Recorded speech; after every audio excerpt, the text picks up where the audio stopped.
It's 32 past 10. Good evening. There's been a recent shark attack up on the Gold Coast. A guy by the name of Nick Slater sadly passed away due to his injuries. Great white shark. Did you just hear my stomach then? Crikey.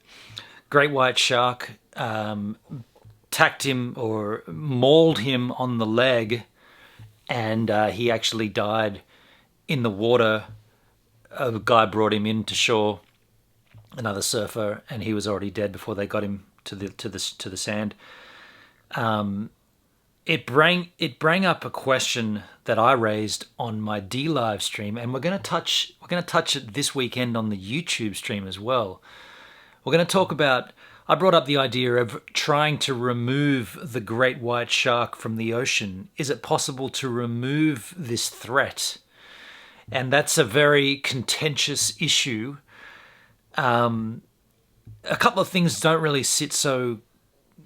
Some things just don't add up to me, such as if this is the top of the food chain in the marine ecosystem, the great white shark sits at the top of the food chain, why is it an endangered species? And how come it's a protected species?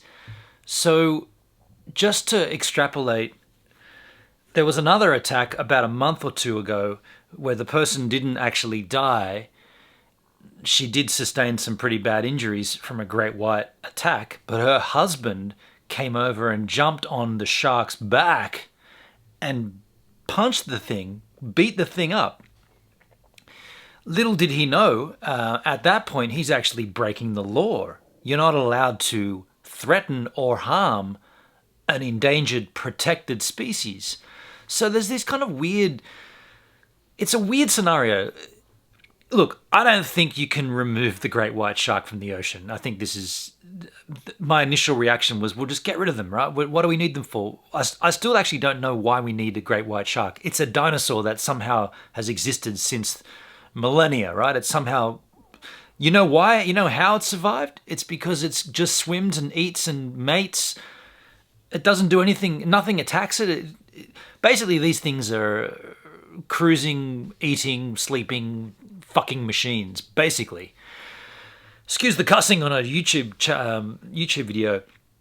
But why then, if they're top of the food chain, why are they endangered? It doesn't make any sense.